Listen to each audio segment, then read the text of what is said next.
Light. Oh, hang on. And we are live. Is there a green light on there? No, hang on, see it start again. I've got to see the green light when it comes on. Well, I'm live, so I'm just hoping that... I can't see any green light yet.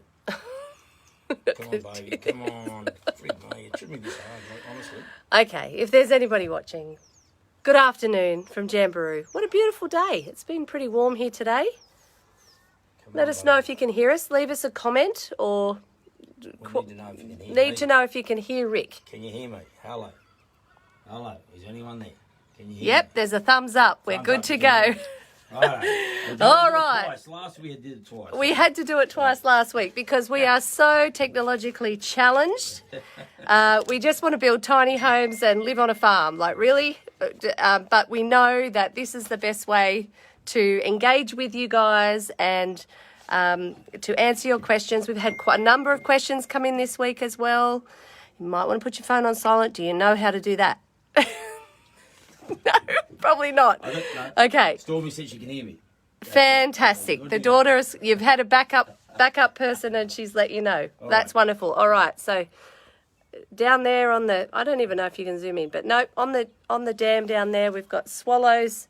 They're about to make a nest. So they're grabbing some water and putting it in and they're going to have a nest down there. We've got our bus here today. That's our transport that we take all of our children and foster children and everybody else, all the neighbours' children around town. So, we definitely look a treat when we're in town. We had to. We normally bring the Can-Am down, but the kids went for a lap in at the Savi, ran out of fuel and rolled into a fence. So great. That'll be just another job I've got to do this Terrific. afternoon. Get it out from the fence. I don't know who this is driving in the driveway, but anyway, we've got questions. We've got heaps of questions this week. So we the first question that we have is about, do you build buildings bigger than tiny homes, other things? Bigger than tiny homes, yes. Well, as I mentioned in a few earlier lives, I've come out of high-rise construction, so I like big stuff. But the answer to that question is yes. Matter of fact, we've just quoted a doctor's surgery, which will be comprised, it's around about, how many square meters? It's about 100 odd square metres, and it's going to comprise of 5 tiny homes. So I've got to specifically design it all, so each tiny home it's designed just the right, with all the openings and whatnot set up, so you can actually join them together. So once we get to site, we'll actually, with a tilt tray, just about lob all the tiny homes all in place. And, so basically what you're saying there is that it's not actually a tiny home, it's 5 shells. 5 shells. That then all butt together to make one building. That's right. Yep. And then those trailers will come back as a buyback scheme. We'll get those trailers back. That's right. They get a reduction in the cost. Yep. So if somebody has a block of land that they know they could put a full house, so to speak, on, so maybe 2 or 3 tiny home sizes together, that can be done, and then they remove those tiny homes and it's put through as a permanent home. But we can build them, deliver them, and then remove the trailers from underneath. Yeah. The beauty of this system is that we can actually have under construction as soon as we actually get the paperwork with the people organised. What we can actually do is get underway the construction of the buildings. So whether it be a home or a commercial building, a doctor's surgery or whatever, we can actually build that whilst we're waiting for the DA process to go through. So as soon as we get it DA approved for the block of land, we deliver the tiny homes and we set up shop. Yeah. So you pick up anywhere from 3 to 6 months in startup time for your business. Yeah. So basically, these homes that we're sitting in front of don't just have to be tiny home living. Right. They can actually be shells for anything. And what we might do, if what we need to hear from you guys, if you want to see this, is we could do a video walkthrough of the home that we're building, which we're actually constructing, even though it's a home, a farmhouse, but it's built out of the same stuff that we build the tiny homes out of. So you'll get to see what it looks like in that model, so that you could put these together and make a bigger home if you wanted to. Yeah. So don't be limited by, if you don't want to live in 21 or 24 square metres, we can do a bigger construction, deliver it to you, take the trailers back, buy them back, and then set it down. And what we do, without getting too boring you too much with the detail, but effectively, once we get all the structures built, and then we assemble them on site, what we do, we actually clad them on site. So what that does, that actually just looks like it's one big, complete building. Right. You wouldn't even know it was actually comprised of 5 or 6 tiny homes. Yes. Yeah. Yeah. And then construction, not only is it better insulated, but it's quicker, it's cheaper, and you get a great result. Yep. Yeah. So then what would that look like on a site? Would it be piered down with like piers? We do a do you do? footing around the outside with some internal piers, but ultimately not too many piers because the homes themselves, they actually have bigger spans than the typical timber bearers and joist homes and whatnot. So it's pretty simple in that as soon as it's DA approved, we install the footings, bring the homes to site, and just basically lob them on the footings. Yeah. That's a real simple process. Okay. Yeah. All right. So that's another option. So for people if they're interested as well. Yeah. So we don't just do tiny homes. So bigger homes, smaller homes, whatever. Okay. And of course, we've talked last week about the tiny homes. We can do them at the moment we're building one for a farm store. You can do them as a yoga studio or art gallery, just a shell that they can be used for anything. So, so the next question we had was, you noted on your web page that you build from lightweight refrigeration panel. How does that not blow away in the wind? Okay, what we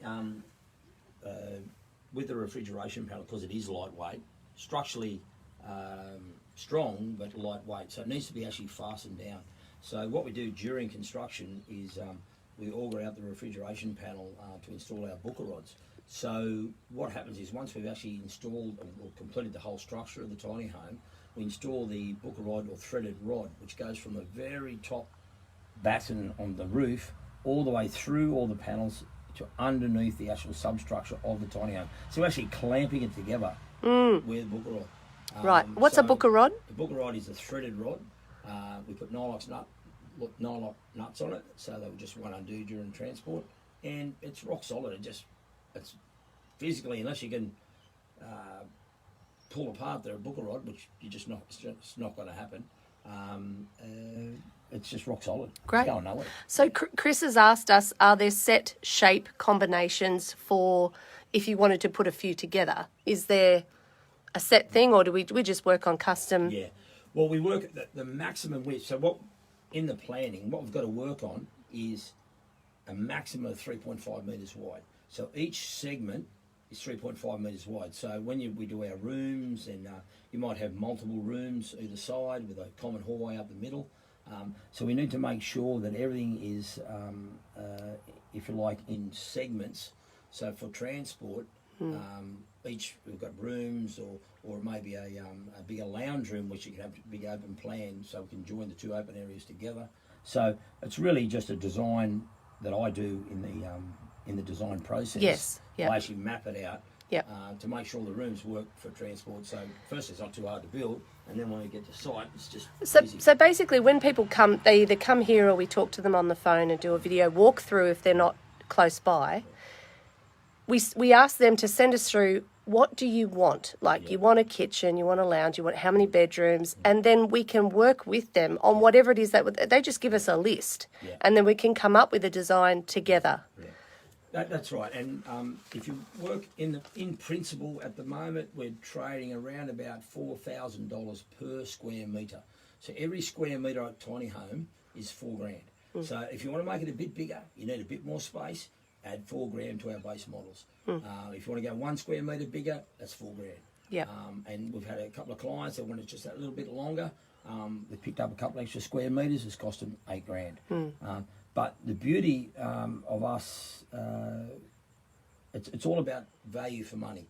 And what we have done our homework on, in most cases, with the homework that I've done, other tiny homes trade around about $5,000 a square metre. But because of the construction method that we're using, it keeps our costs down, and we're able to pass those savings on to our clients. And so around about $4,000 a square metre is a construction cost. That's good to know. This is a big one. Can your tiny homes be used in a fire zone? So what do we have to do to these tiny homes to make them fire rated especially in our climate. You know, that's a big so one. I had a call on that this week. There's a few things we need to do to bring up to the fire specs. The rating. The ratings, yeah. Firstly, our panels, which at the moment is just polystyrene, needs to be fire rated. Yep. Now, a couple of things that does, it adds to the weight of the tiny home, but it also adds to the cost. On a typical 7.2 metre by 3 metre tiny home, it's about $5,000 to actually fully fire rate all the polystyrene in our tiny homes. Mm-hmm. On top of that, you need wire Fly screens, yes. Needs to be Mesh, wire, not the nylon. Yep. We also need to put skirts around the bottom of the tiny home so it goes all the way to the ground. Yep. What that does is stop the embers from coming up underneath the tiny home and potentially igniting up underneath the tiny home. Yes. So just stuff like that. But it can be done. Can be done, absolutely, yeah. Combination of the cladding, we can't use our PVC cladding. You need to use probably something like the tin, Colorbond steel. Yes. Colorbond on the roof, you need gutter guards. So Yep. lots of little simple things, nothing too dramatic, but typically on a typical tiny home, probably add around about $8,000 to fully fire rate to make Yep. the bowel, they call it a bowel rating. Yes. Around about a 12 bowel rating. Yes. To bring up the fire specs that you need. Yep. Personally, if you knew the fires are coming, I'd hook it up and drag it. Take it away.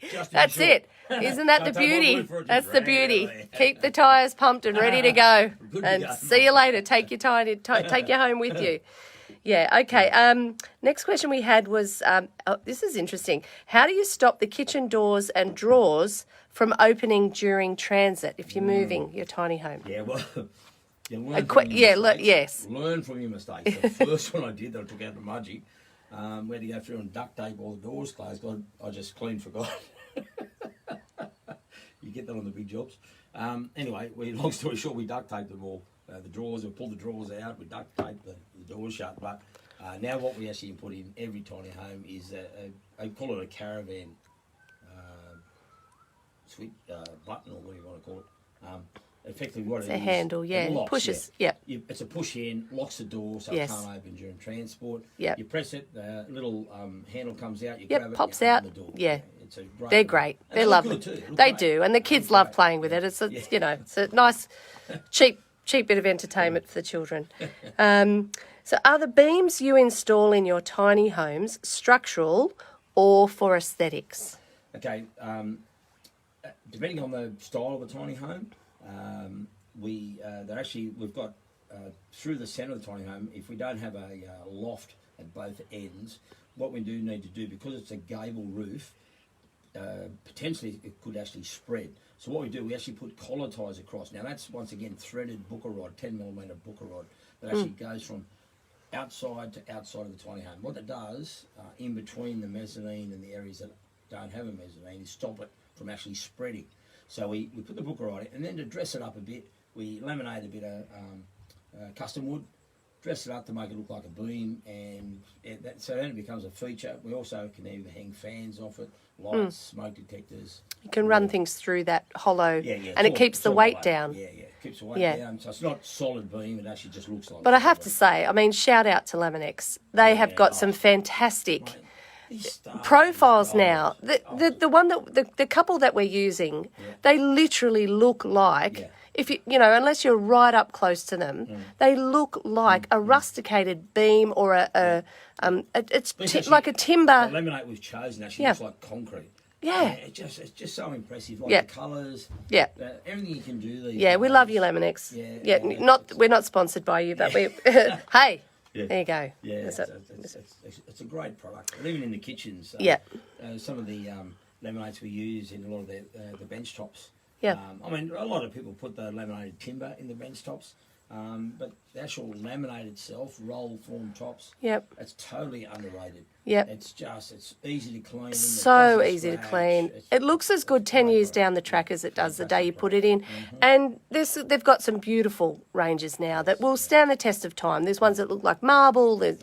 So, hey, if you use Laminex or laminate, not Formica, there's a difference. So, but we definitely go for the Laminex. So just a little tip from us. If I ordered a tiny home from you today, When could I expect delivery? With our current workload, we're probably pushed down to around about April, May next year, give or take.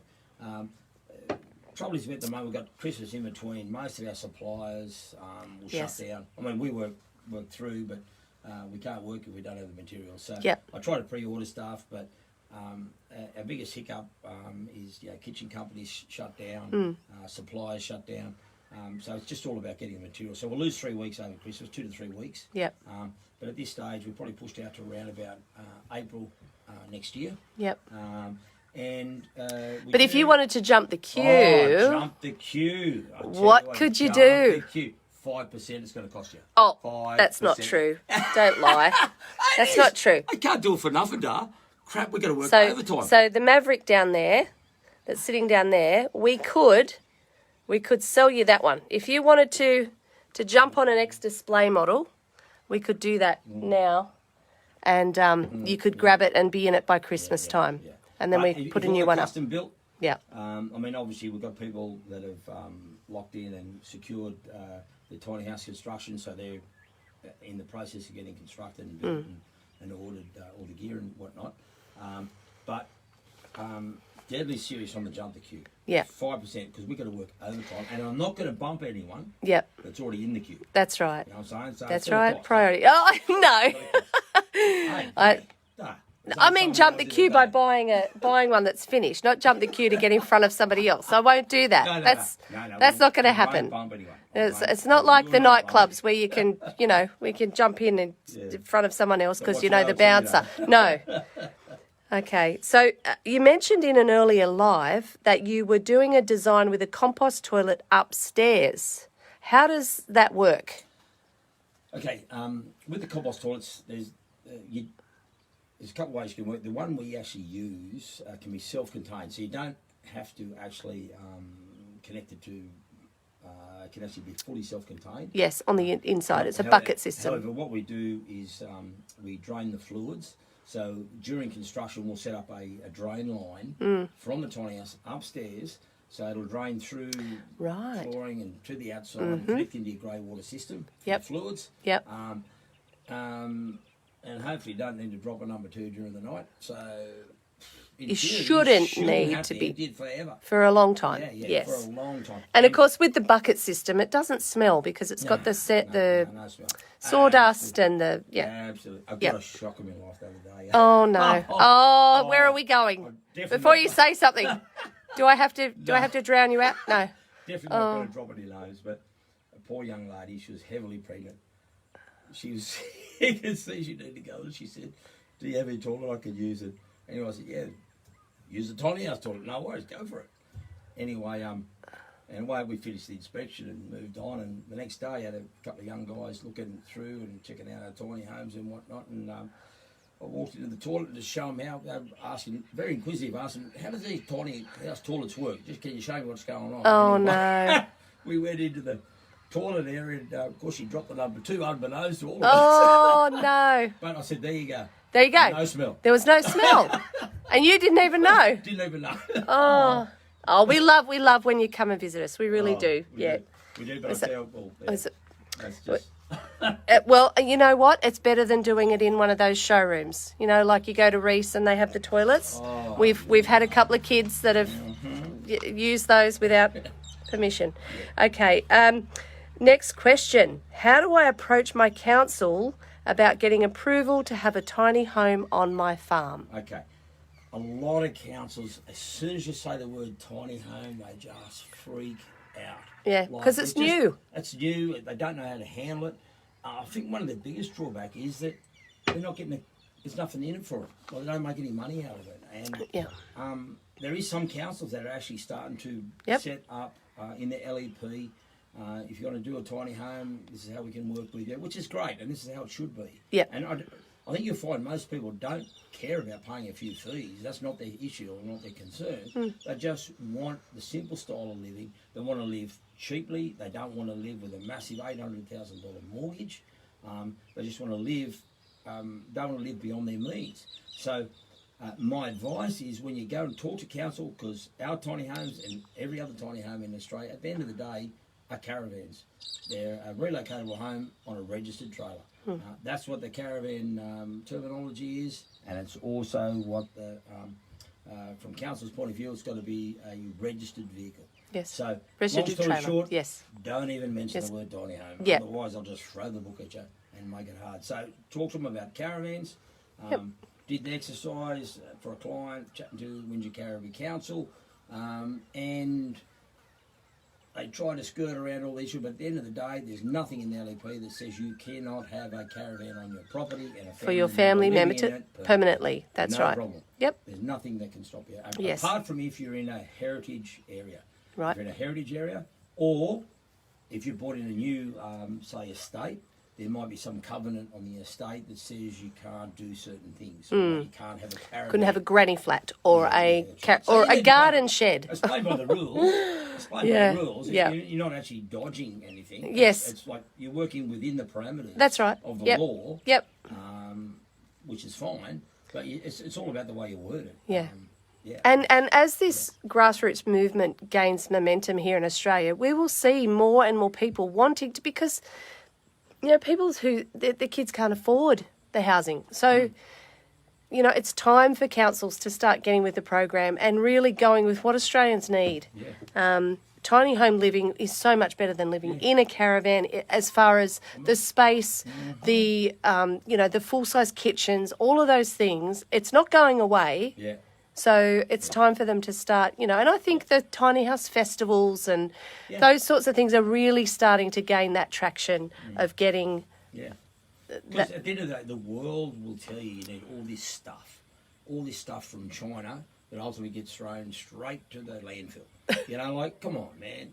Like, let's just keep it simple. You don't need a lot of stuff. Yeah. So let's just pull it back, lose the mortgage, and, hey, live the dream. Loving it. Yeah. The next question I have is, what type of windows do you install into your tiny homes? Okay, the windows are all... I've got a very good relationship with a window company called Bradman's Windows. I mean, I'm going to give them a plug because, like, I've been using these guys for 20 years. The windows are top shelf, right up there. They've got an N4 rating for wind and rain ratings. The windows are superbly built. And they're full size, so when you open it up, you get that full breeze coming through, cross breeze coming through. So, because when you drag a tiny home around, so you might move it from side to side. Yeah. You need to take a couple of things into your thought pattern. Is that you are pulling? You might be sitting on 80 or 90 k's an hour dragging your tiny home, and you might be going into a 30k wind.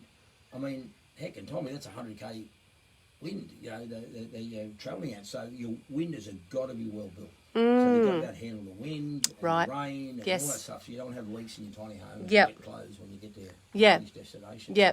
Side note, after last week, and you drinking out of a cask and having lots of off-camera comments about that, I decided that really we should have a bottle. Did you put the cask in there? Anyway, it doesn't matter. I'm not going to tell you that. I don't want to know, but at least it looks a little better than a cask. Hey, Next question. Alan Jones. Who cares? With all the people that he deals with. Who cares about Alan Jones? Unless Alan Jones is living in a tiny house. He said it on free to air. What, cask wine? No. He had some knobs coming over. He got a cask wine. He put it into a flash bottle, and they drank it. And they said, "Holy crap, this is beautiful wine, Alan." He said it on the radio. I'm not lying. It's a true story. Well, if Alan would like to come here and sit on our veranda of our tiny home and have some whatever that is, he's very welcome. Okay, the next question. Can you install flushing toilets in your tiny homes? Yeah, for sure. The reason we put that compost toilets in our tiny homes is because we want them, firstly, to be classified as a caravan. Yeah. So, because most people that pick up a tiny home want to use it under all the rules and regulations of a caravan, so we put a compost toilet in the tiny homes. So, and that's all just part of the... And what you mean by that is, I'm assuming, is that once you plumb a toilet into a sewer or system, it then is classed as a permanent home. That's right. Yeah. So you have to have permission for that. Fix it to the ground. They call it a fix. Well, as soon as it's fixed to the ground, fixed, connected to the sewer, it's actually classified as a fixture, and then you need to go through the appropriate council rules and LNP guidelines on to make it a granny flat or a permanent home or whatever the case may be. Which we can do. Which we can do. Which we can do. And these tiny homes can become permanent homes. You can actually get approval for granny flats in your home. And the reason some of our clients have actually swung over to us rather than a granny flat is because they've got easements running across the back of their blocks. And of course you can't build without a great expense over the top of an easement. Right. Or out the front of your front building zone of your actual home. But with a caravan, you don't have those restrictions. Right. So you can actually put a caravan over an easement because it's not a fixture. And you can put it at the front of your home because it's not a fixture. But you won't get a granny flat approved at the front. Yes, absolutely. Because it's in the... what's it called? The non-building zone, council, or not the council reserve, but it's most the setback. The setback, from the street. Yeah. That's right. There's only one more question. Where are we? We've done that one. What flooring do you recommend using? Because of weight. I mean, we're talking about keeping the weight down. So on the first tiny home, commercial tiny home we ever built, we actually put the vinyl plank flooring in, which is around about 8 mil thick, but also it's very heavy.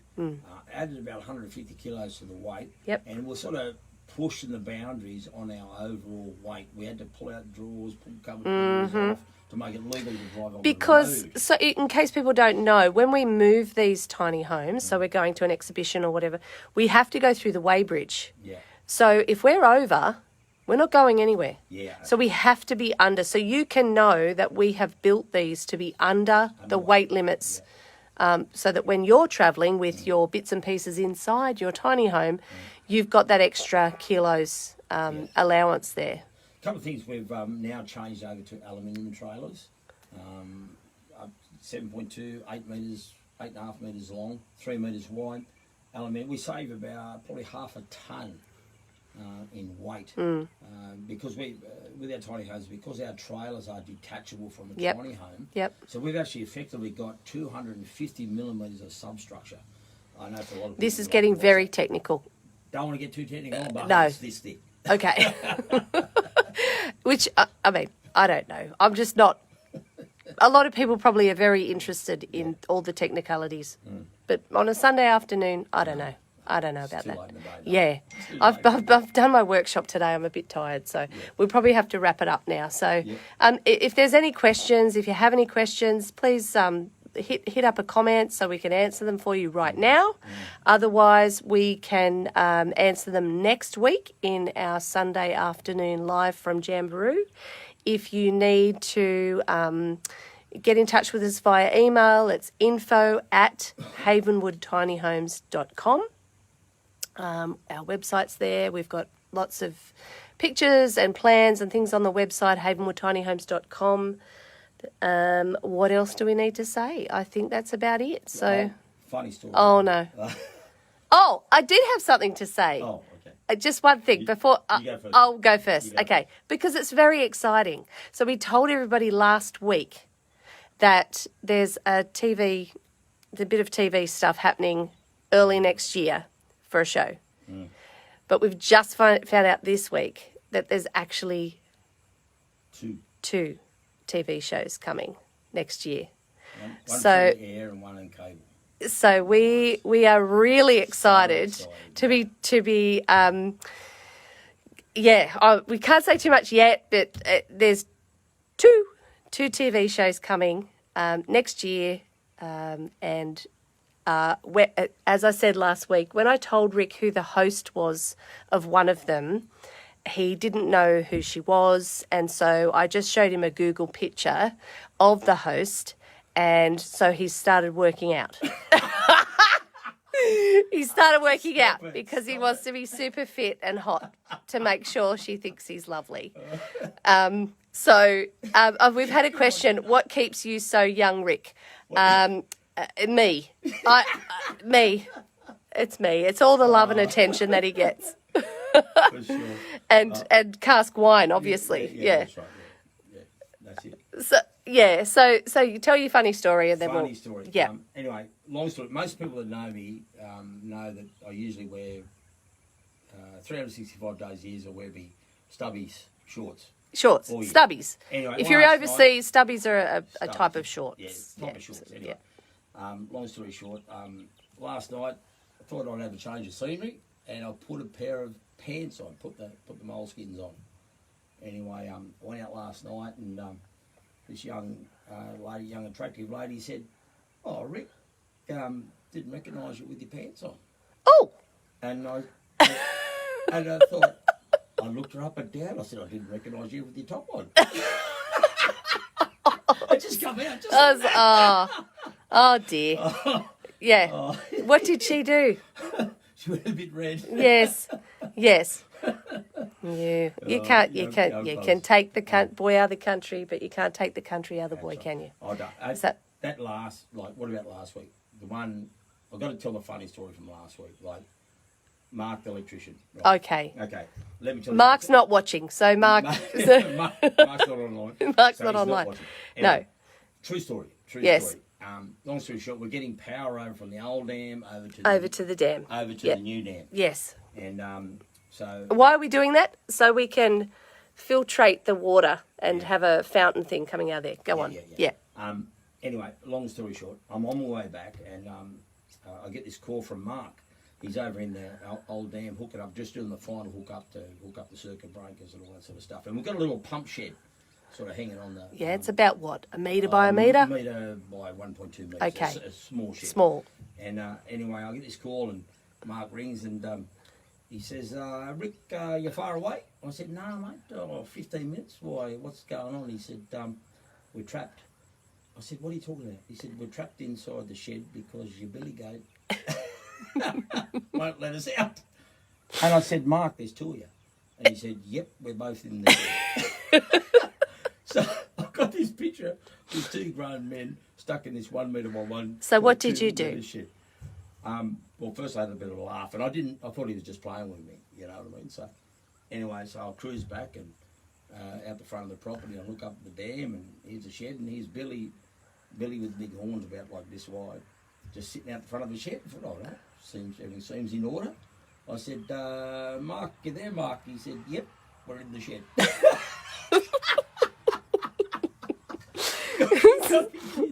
So I walked up, I said, "Hang on a second, Mark, I've just got to get this on video, bro." Before I let you out. Before I let you out. Take a photo. So he opens the gate, they've got this cheeky grin on their face, they're both trapped inside the shed. No, Billy's out the front going, "I've got these blokes." He was obviously bunting the shed. Yeah. Yes. I thought he's going to knock the shed. Yes. So what they'll do, just walked over and grabbed the horns of Billy and dragged him. Took him away. Gave him a bit of a treat because that was a bit funny. And he said to me, "You can have this farm, and Rick." You're right. Anyway, that's my funny story. There you go. True story, though. True story. Yep, there's always a good story to be had. So we will see you next Sunday. Yeah. Please like, share this video on your page.